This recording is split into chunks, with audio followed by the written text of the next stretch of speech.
Welcome back to our channel history की class में आपका स्वागत है।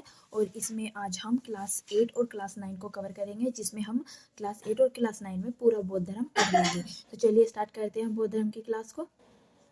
यहाँ पर देखिए बौद्ध धर्म, इसके संस्थापक कौन है? गौतम बुद्ध।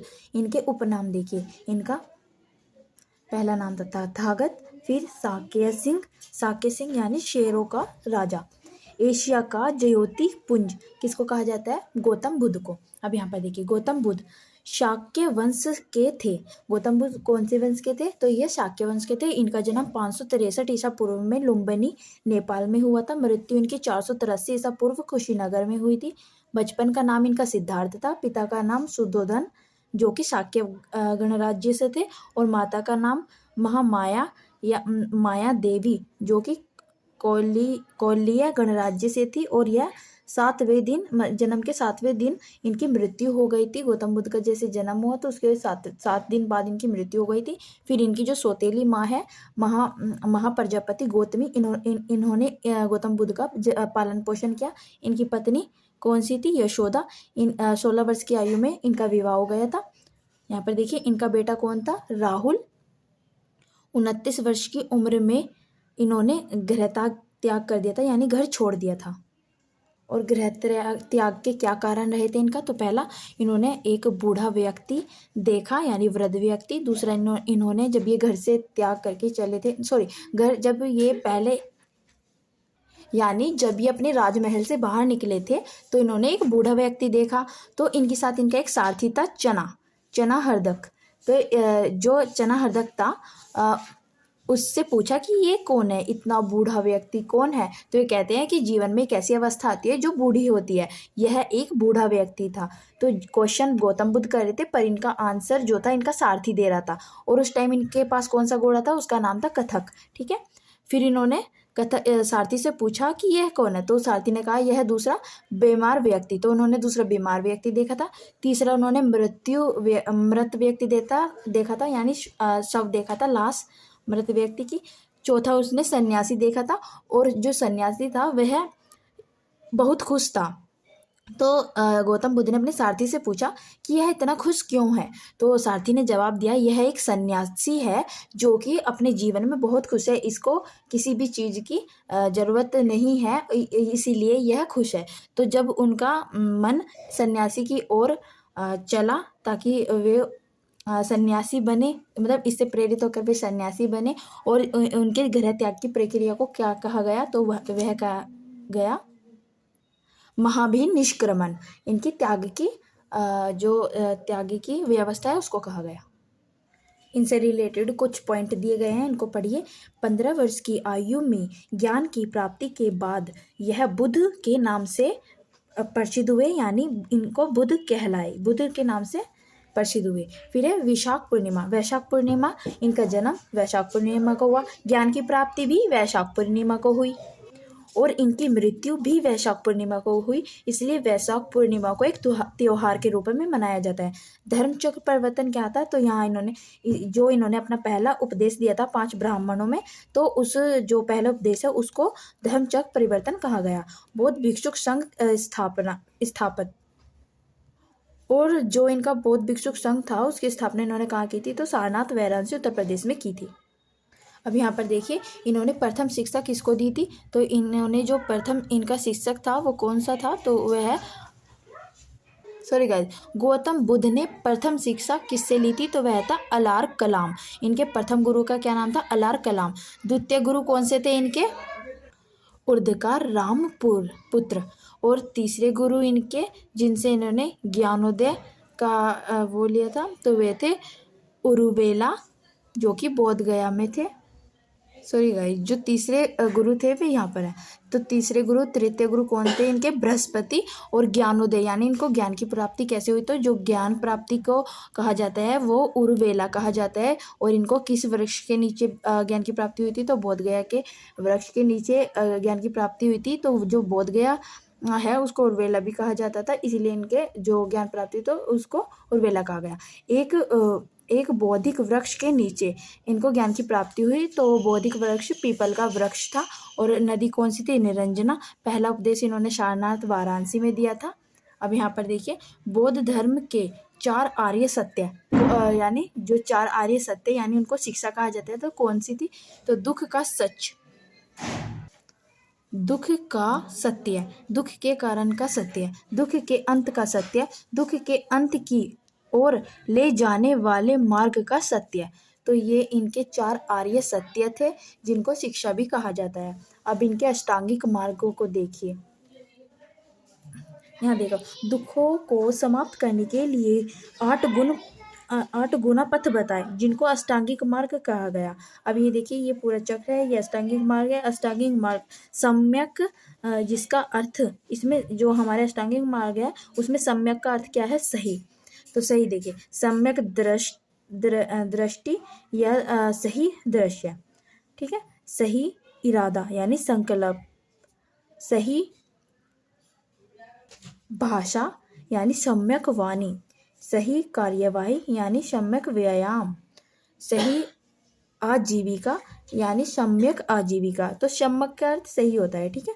सही प्रयास क्रम, सही समाधि जिसको एकाग्रता का कहते हैं, सही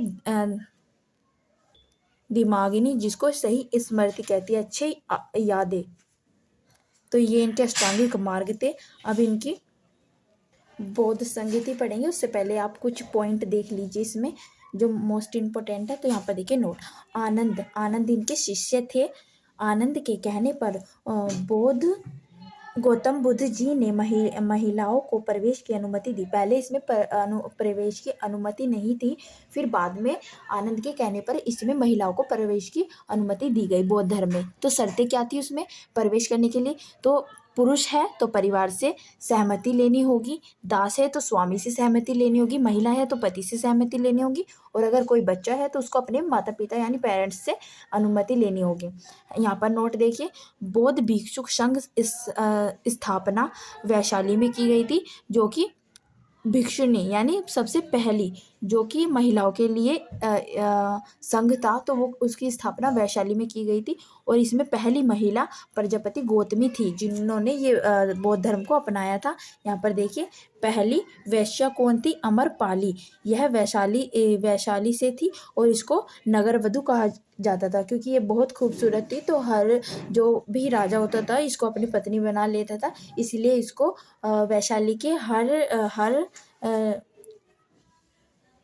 हर पुरुष की पत्नी कहा गया, तो इसको नगरवधु कहा गया। कुछ पॉइंट यहाँ पर देखिए, तो सर्वाधिक उपदेश कहाँ पर दिए थे इन्होंने? श्रावस्ती में। और सर्वाधिक अनुयायी कहाँ पर हैं इनके? श्रावस्ती में। अंतिम उपदेश कहाँ पर दिया इन्होंने? कुशीनगर में। और किसको दिया था? तो यह सुबुद्ध को दिया था। भाषा सर्वाधिक उपदेश किस भाषा में इन्होंने सर्वाधिक उपदेश दिए? तो पाली भाषा में इन्होंने सर्वाधिक उपदेश दिए थे। यह वहाँ की सामान्य भाषा थी। सर्वाधिक वर्षावास कहाँ लिया इन्होंने? यानी वर्षा के टाइम पर सर्वाधिक यहाँ ये कहाँ पर ठहरे थे? तो श्रावस्ती में ठहरे थे। अंतिम वर्षावास इन्होंने कहाँ लिया? तो वह भी इन्होंने वैशाली में लिया, जो कि बिदोलिया गांव के अंदर था। सॉरी, वैशाली में बिदोली गांव के अंदर इन्होंने लास्ट जो अंतिम वर्षावास था वो किया। अब इनके प्रतीक देख लीजिए। प्रतीक चिन्ह, जन्म का कमल, यौवन का सांड यानी युवावस्था, गर्भ का हाथी यानी जब कहा जाता है जब ये अपनी माता के गर्भ में थे तो इनकी माता ने एक हाथी को देखा था। ज्ञान पीपल वृक्ष के नीचे, मृत्यु का चिन्ह है इनका पद चिन्ह या स्तूप। और गृह त्याग की अवस्था है उसको क्या कहा जाता था? महाभिनिष्क्रमण। प्रथम उपदेश को क्या कहा गया? प्रथम उपदेश की घटना को क्या कहा गया? तो धर्मचक्र परिवर्तन। और मृत्यु की जो घटना है उसको क्या कहा गया? महापरिनिर्वाण। अब इनके बौद्ध धर्म में त्रिरत्न थे, जो कि कौन कौन से थे? बौद्ध, धम्म, संघ। बौद्ध का अर्थ होता है ज्ञान, धम्म का अर्थ होता है शिक्षा या धर्म, और संघ का अर्थ होता है जहाँ बौद्ध भिक्षुक एक साथ इकट्ठा होकर रहते थे। अब इनकी कुछ पुस्तकें देख लेते हैं बौद्ध धर्म की। तो बुद्ध चरित्र और सौदरंद बृद्ध सूची, यह किसने लिखी? तो यह अश्वघोष ने लिखी। विभाषा शास्त्र की रचना किसने की? तो यह वसुमित्र ने की। बस यही 2-3 पुस्तकें इंपॉर्टेंट है। आगे देखिए, यहाँ पर देखिए बौद्ध मान्यताएं, यानी बौद्ध ने किसको मान्यता दी और किसको नहीं दी। तो आत्मा को वह नहीं मानते थे, कर्मकांड को नहीं मानते थे, वर्ण व्यवस्था यानी जाति व्यवस्था को नहीं मानते थे, ईश्वर में विश्वास नहीं रखते थे, वह पूर्ण जन्म में विश्वास रखते थे, पूर्ण जन्म में विश्वास रखते थे और मध्यम मार्ग में विश्वास रखते थे, यहाँ के निर्वाण मोक्ष की प्राप्ति में। अब हमारी 9th क्लास स्टार्ट हो चुकी है। यहाँ पर देखिए बौद्ध परिषद यानी बौद्ध संगति कहाँ पर हुई, शासक कौन था और अध्यक्षता किसने की। यहाँ पर देखिए पहली बौद्ध संगति राजगृह में हुई थी 400 ईसा पूर्व से लेकर 483 ईसा पूर्व, यानी इसमें 400 ईसा पूर्व भी दिया गया है और 483 भी दिया गया है, दोनों में से कोई सा भी आए टिक लगाया ना। शासक कौन थे, तो अजातशत्रु थे और अध्यक्षता किसने की थी, महाकश्यप ने की थी। सेकंड वैशाली में हुई थी, वर्तमान में यह बिहार में है, 383 ईसा पूर्व हुई थी। शासक था कालाशोक और अध्यक्षता किसने की थी, साबगामी ने। तीसरी पाटलिपुत्र में हुई थी 250 में। तीसरी में बहुत जो डेट है उसका इशू है, तो वह इसकी डेट नहीं पूछेगा कभी भी, गारंटी है। बट अब आगे देखिए शासक कौन था, तो अशोक था और अध्यक्षता किसने की थी, मोगलीपुत्र तिस्क ने इसकी अध्यक्षता की थी। चौथी बौद्ध संगति कुंडलवन कश्मीर में हुई थी, यह 72 ईस्वी में हुई थी और शासक कौन थे इसमें, कनिष्क। अध्यक्षता किसने की, वसुमित्र और अश्वघोष दोनों ने। अश्वघोष उप अध्यक्ष थे और इनकी रचना है बुद्ध चरित्र। अब यहाँ पर देखिए एक पांचवी संगति भी मानी जाती है, तो पांचवी 1871 एडी में हुई थी और यह कहाँ पर हुई थी, तो मांडले म्यांमार में हुई थी और किसने की थी, राजा मिंडन या मिनांडर होगा, पर मैडम ने मिंडर ही लिखवा रखा था, तो यही होगा, है ना, मिंडर ने की थी। अब बौद्ध धर्म के संप्रदाय देख लेते हैं, यानी चौथी बौद्ध संगति में जो हमारा बौद्ध धर्म था वह 2 भागों में विभाजित हो गया था। तो कौन कौन से थे, हीनयान और महायान। तीसरा दिया गया है, बट जो विभाजित माने जाते हैं तो 2 में ही माना जाता है। तीसरा बताया है ब्रजयान, जो जिसमें कि इसको तांत्रिक बौद्ध धर्म कहा जाता है और यह पूर्वी है, इन दोनों से पूर्वी। तो बताया गया, इसके बारे में क्वेश्चन नहीं बनेगा, बस ये ऐसे ही जानकारी के लिए बताया था। अब यहाँ पर देखिए हीनयान के अध्यक्ष कौन थे, तो यह महाकश्यप थे और महायान के अध्यक्ष थे वसुमित्र। यह मूर्ति पूजा में विश्वास रखते थे और इन्होंने पूछा कि क्या मूर्ति पूजा में आप विश्वास रखते हैं, तो इन्होंने बोला नहीं, मूर्ति पूजा में नहीं, यह ईश्वर, इन्होंने बौद्ध जो हमारे गौतम बुद्ध है उनको ही भगवान मान लिया था, ईश्वर मान लिया था, तो यह उनमें विश्वास रखते थे। और यहाँ पर देखिए यह इनका पाठ पाली में होता था और इनका पाठ्य संस्कृत में होता था। बाकी जो हीनयान वाले थे उन्होंने अष्टांगिक मार्गों को ही अपना नियम कानून में लागू किया, बट इन्होंने नए नए नियम कानून बना लिए, किन्होंने, महायान वालों ने। अब यहाँ पर देखिए बौद्धिक सत्व के नाम पूछ लिए जाते हैं, तो यह व्रजपाणि, अवलोकित श्रवण, अमिताभ। यहाँ पर देखिए बौद्ध ग्रंथ यानी बौद्ध साहित्य, तो बौद्ध साहित्य में हमें त्रिपिटक देखने को मिलते हैं, जो कि पाली भाषा में दिए गए थे, बाद में इनको संस्कृत भाषा में भी लिखा गया। अब यहाँ पर देखिए सुत्त पिटक, विनय पिटक और अभिधम पिटक। सुत्त पिटक जिसमें बुद्ध की शिक्षाएं देखने को मिलती है, यह है, इसके रचयिता कौन है, आनंद। विनय पिटक इसमें मठवासी न्यायालय और नियम मिलते हैं, इसका उल्लेख किसने किया था, उपाली ने किया था, विनय पिटक का। अभिधम पिटक इसमें सूत की व्याख्या मिलती है, जो इसके रचनकार कौन थे, तो यह मोगली थे। यहाँ पर देखिए पाली, जो हमारी मिलिंदा पन्ह है यह पाली में लिखी गई है और इसको मिलिंद ने लिखा था। यह इंडो यूनानी राजा मिनांडर के बारे में बताया गया और इसमें नागसेन का भी वर्ण वार्तालाप देखने को मिलता है, किसका, जो ये हमारा महेंद्र पन्नो है, जो कि पाली भाषा में देखने को मिलता है। इसमें मिलिंद और नागसेन की वार्तालाप का वर्णन मिलता है और यह कहाँ के थे, तो यह इंडो यूनानी राजा थे। अब यहाँ पर देखिए बुद्ध चरित्र, यह संस्कृत भाषा में और इसको अश्वघोष द्वारा लिखी गई। जातक कथाओं के बारे में पढ़िए। जातक कथाओं की संख्या कितनी है? 549 और इसका संबंध सुत्त पिटक से है। सुत्त पिटक के 5 भाग है जिसमें अगुत्तर निकाय और खुदक निकाय इंपॉर्टेंट है। खुदक निकाय में जातक कथाओं का वर्णन मिलता है। अब जातक कथाएं क्या हैं?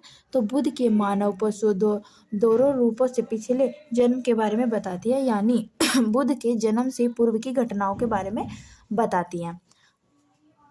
अब यहाँ पर देखिए, जो पूजा का स्थान था उसको चैत्य कहा जाता था, निवासी स्थान को विहार कहा जाता था, धर्म को धम कहा जाता था, मृत्यु को स्तूप कहा जाता था, अर्धगोलाकार गुंबद को आद कहा जाता था, प्रवेश द्वार को तोरण कहा जाता था। क्या कहा जाता था? तो तोरण, है ना। पैदल पथ को क्या कहा जाता? मेधी कहा जाता था। अब यहाँ पर देखिए स्तूप क्या होते हैं? तो जहाँ पर बुद्ध के अवशेषों को रखा गया उनको स्तूप कहा गया। तो हमारा सबसे बड़ा स्तूप कौन सा है? केसरिया स्तूप, जो कि बिहार में है। धमेक स्तूप सारनाथ उत्तर प्रदेश में है।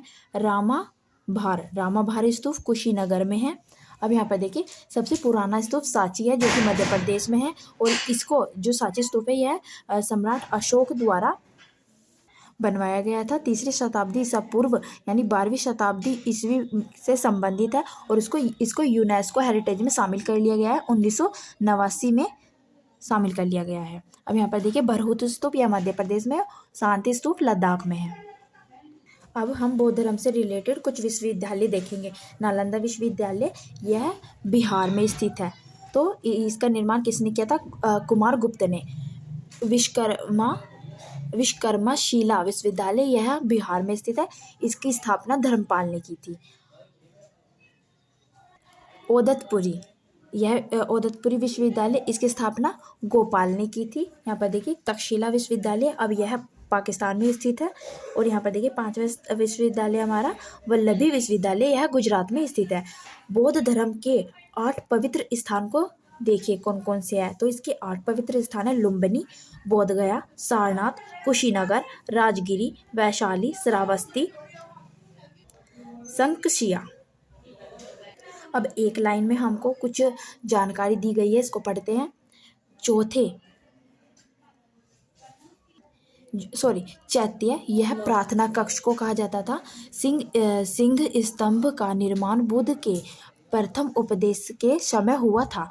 मध्य प्रदेश में स्थित भरहुत स्तूप में जातक कथाओं और कहानियों को दर्शाया गया है।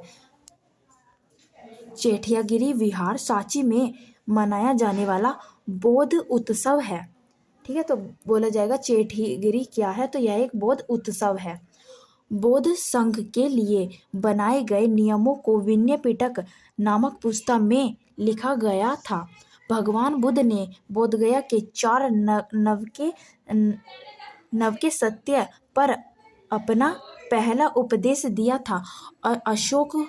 अशोक बुद्ध का अनुयायी था। पूछा जाता है कि कौन सा शासक बुद्ध का अनुयायी था? तो वह था अशोक, जिसका पुत्र महेंद्र और पुत्री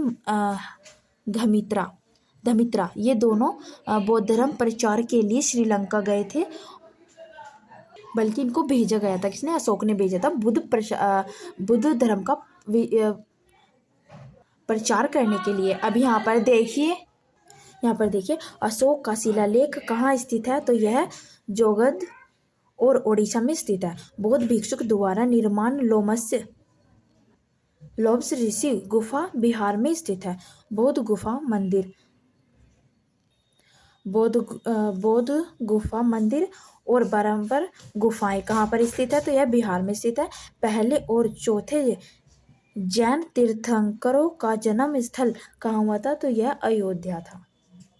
दोस्तों, अब हमारा जो हमारा टॉपिक बौद्ध धर्म था वह कंप्लीट हो चुका है। तो इसमें अब हम नेक्स्ट वीडियो में जैन धर्म पढ़ेंगे, और आगे आने वाली क्लासेस के बारे में मैं आपको बता दूंगी। बाकी अगर आपको मेरी वीडियो अच्छी लगती है तो like, comment and subscribe. Thank you. Vande Mataram.